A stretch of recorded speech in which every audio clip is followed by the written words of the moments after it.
সোনা দাদা হ্যাঁ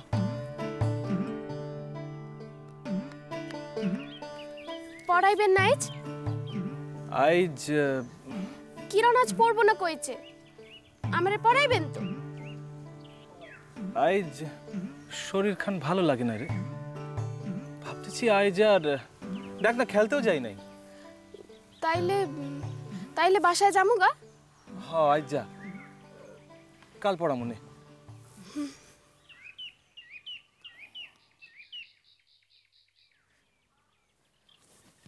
কিরণ আমি আসি।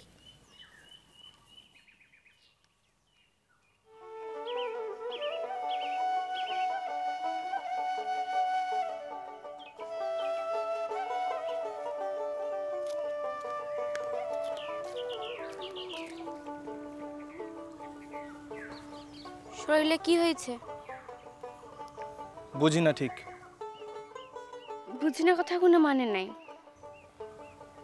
তুই পড়বি না কইলি কেন? আমার ইচ্ছা। ও আমি কিন্তু এখন প্রশ্ন করছি, কি শরীরে হয়েছে কি? সোনা বাবু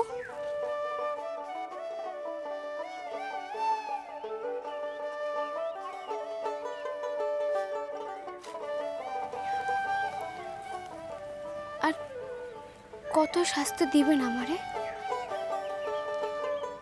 তরে শাস্তি দেওয়ার আমি কেডা? আপনি জানেন না? না। ও তাইলে তো কাল রাতে কনে গেছিলি, তাও আমার কনের কথা সারাটা রাত কাইটা গেল, তাও তো আমি কিছু। আপনার কি মনে হয় আমি কইতে চাই নাই? হ্যাঁ চাইছিলি, তখন আমার শোনানোর অবস্থা ছিল না।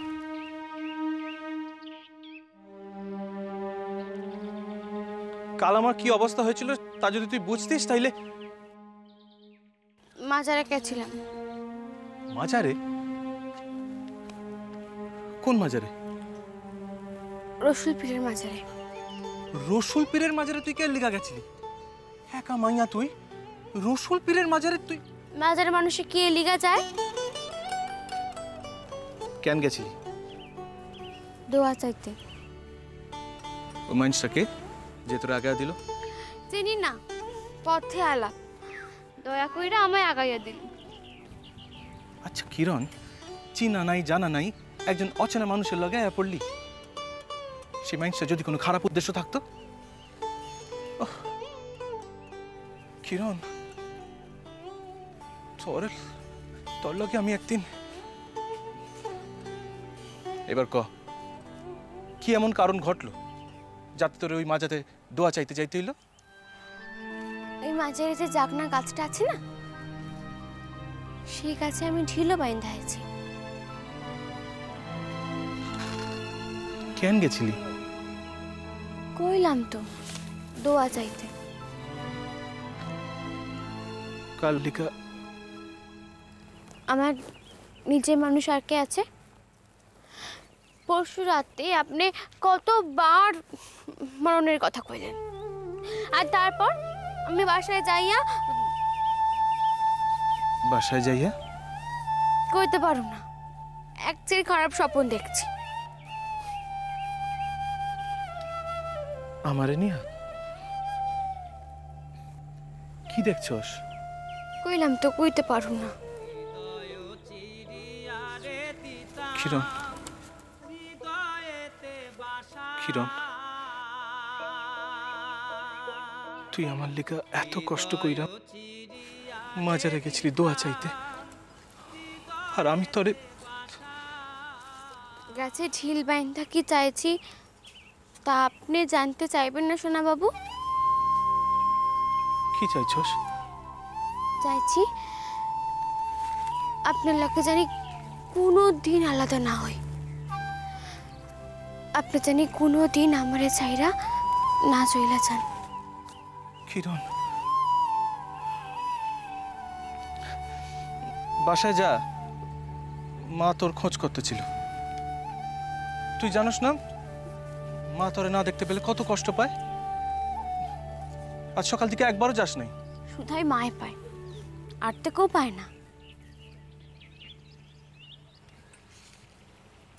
আর কেউ পায় কি না পায় তা ঠিক বুঝবি একদিন।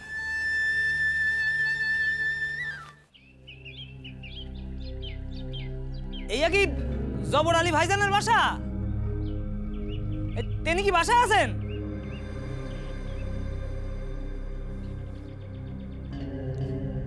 আপনি কেডা? সালাম আলাইকুম। ওয়ালাইকুম সালাম। আপনারা তো ঠিকই। আমি বদর আলী, ওই হাইজান্ডির বড় পাটের ব্যবসায়ী কাবুল শেখের নাম জানা আছে তো? একই কথা কন মিয়া। কাবুল শেখ চেনেন না কেটা? উনি তো পাটের বড় অরদার। হ্যাঁ, তিনি আমারে আপনার কাছে পাঠাইছে। আপনারই মানে আপনারই আমার কাছে উনি পাঠাইছেন, এ তো আমার বড় সৌভাগ্য মিয়া। আমি তো কল্পনায়ও ভাবতে পারতাছি না যে মানে আমার মন তো মানুষের উনি স্মরণ করছেন কে লিগে। এটা যদি একটু খুইলা কইতেন আপনি। কথা কান একটু একান্তে কইতে হইব মিয়া। ও আচ্ছা, তো আন আন দাও হিসাব আন আন না। ওই গো, আরে মেহমান আইছে, একটু বসবার ব্যবস্থা করো, হাত পা ধোয়ানোর পানি দাও। অহন বসনের সময় নাই মিয়া, আমার অহনই শেখ সাহেবের বাসায় যাইতে হইব, তার প্রস্তাবে জবাব লইয়া। প্রস্তাব? একটু এদিকে আসেন।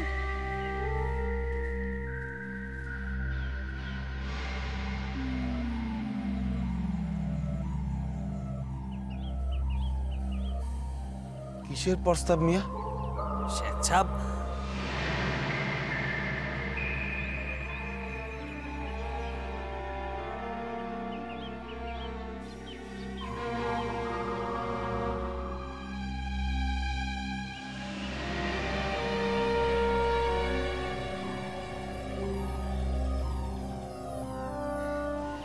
আপনি কি কন মিয়া? এ তো আমার বড় সৌভাগ্য। আমার তো বিশ্বাসই হইতেছে না। আসল কথা হইল গিয়া আপনার মাইয়ারে দেখা ওনার খুব মনে ধরছে, তা কপাল হইল গিয়া আপনার মাইয়ার একটা রাজরানী হইয়া থাকবো। তুই বড় সতীর মাথার উপর থাকলে কি হয়, আপনার মাইয়ার কদর হইব গিয়া সব থিকা বেশি।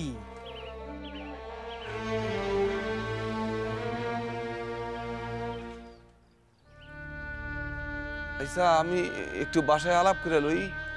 আমি এইটা আপনি কি কথা কন মিয়া? বাসায় আলাপের কথা কন কেন? আপনার মাইয়া মুরব্বী আপনি, তাই আপনার একটা কথা আগের থেকেই কইয়া রাখি, তার নিকটে মাইয়া দেওয়ানের জন্য বাপ মায়ের লাইন পড়ে গেছে। ও না, আপনি যদি দেরি করেন তাইলে কিন্তু আর শেখ সাহেব কয়া দিছেন, পণের জন্য আপনার কোনো চিন্তা নাই, আপনার অবস্থা ফিরা যাইব। মানে ইয়া তো ঠিকই আছে, ওই উনি বড় মানুষ, ওনার দয়াই তো সব। তা কবে আইতাছেন তার লগে দেখা করতে? এখন কথা কইতেছিলাম কি, ওই মানে আমার মাইয়ার বয়স তো খুবই কম, এই সবে আর কি। তো ওই মানে শেখ সাহেবের লগে আমার মাইয়ারে। এইটা আপনি কি কন কন দেখি? পুরুষ মানুষের বয়স আবার বয়স, টেহা পয়সা পতি পত্তি নাম ডাক এইয়া হইল গিয়া সব।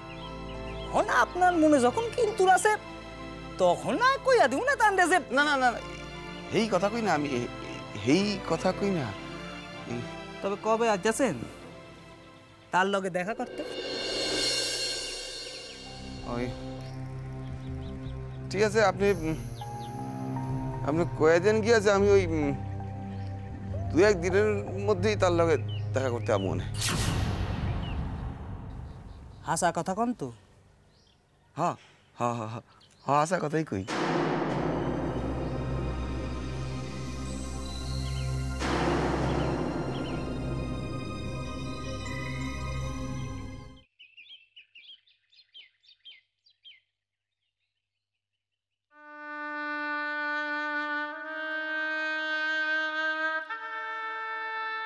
আমি আহা, উঠে পড়লা কেন? তোমার তো শরীরটা ভালো হয় না এখনো, শুয়ে থাকো। না না, আমার শরীর ভালো আছে। লজ্জা কইরো না, নিজের বাড়ি মনে করিয়া থাকো।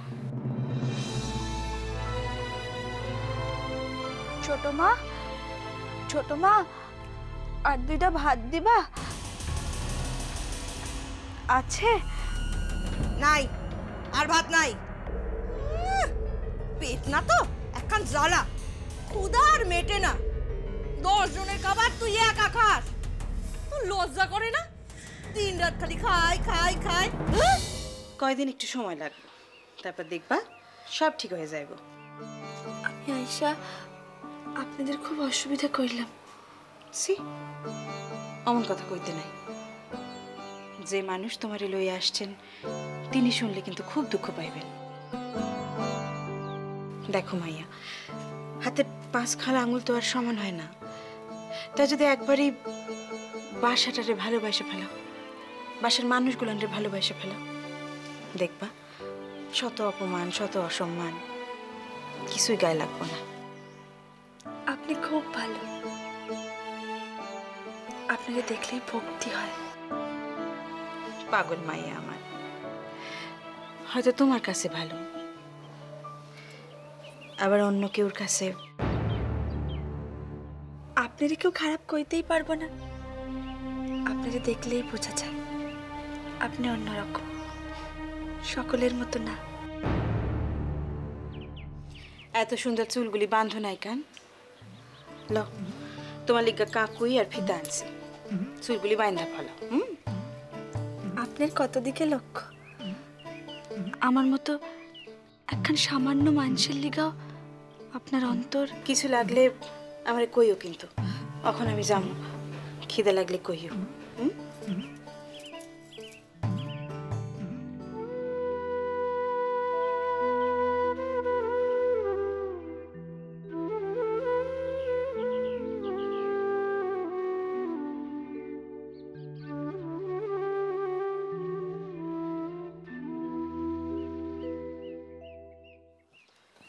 শোনো,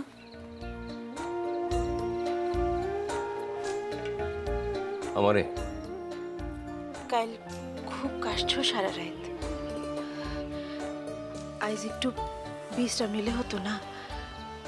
বর্ষার সময় যখন তখন বর্ষা আসে, মাথায় জল লাগলে তো একটু আদা দিয়া চা বানাইয়া দিমু। যদি যাইতেই হয় চাটুক খাইয়া না হয় সঙ্গে ঘি দিয়া চিড়া ভাজা বানাইয়া দি। তখন কিছু লাগবে না।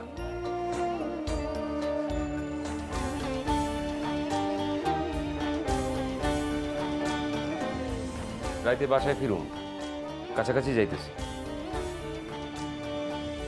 এই মাইন্ডের আমি এত উপেক্ষা করি, এত উদাসীন আমি ওর ওপর, তবু আমার ছোটখাটো সব সুবিধা অসুবিধা মায়ের নজর এড়ায় না।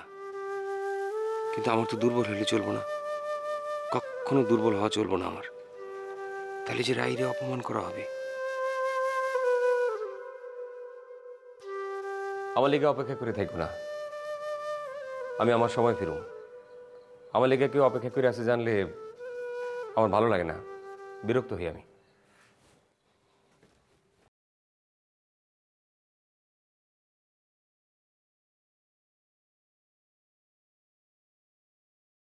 আর তো কিছু নাই আমার, শুধু অপেক্ষা আছে।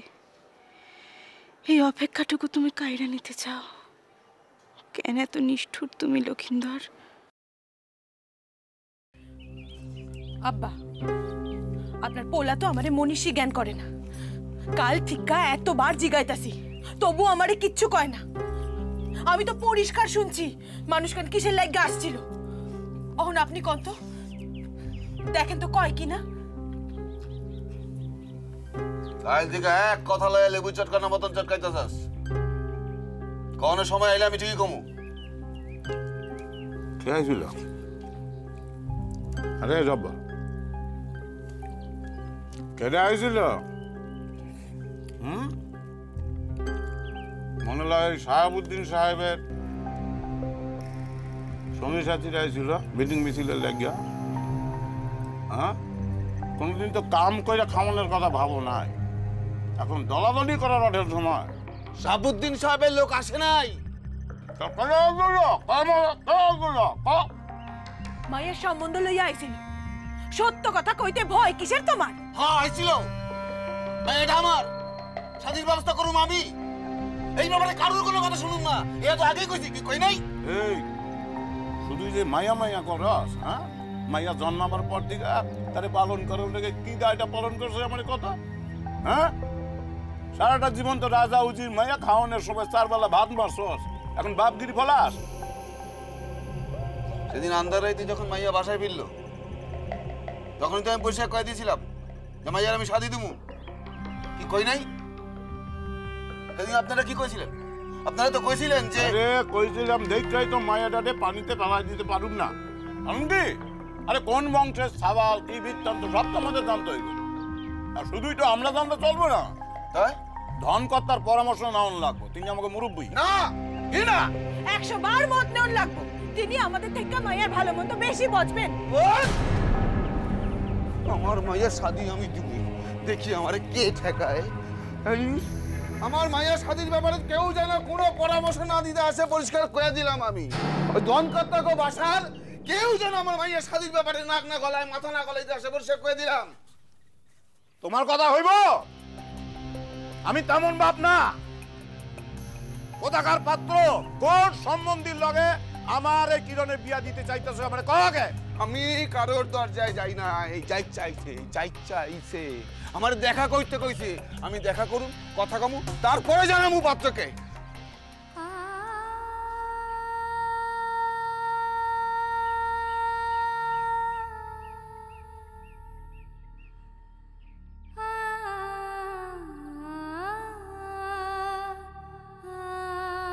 দাদা,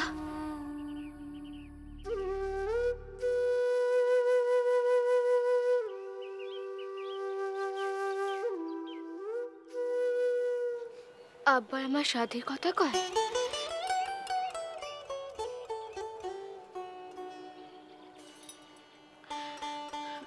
আব্বা যদি আমার লেখাপড়া বন্ধ কইরা শাদির ব্যবস্থা করে, তাই কলকে ফুলের বিষ খামু, না ধনকর্তাকে বড় পুকুরে আমার দাহ ভাসবো। কি কস তুই? আম্মু, যা কইলাম তা আমি করুম।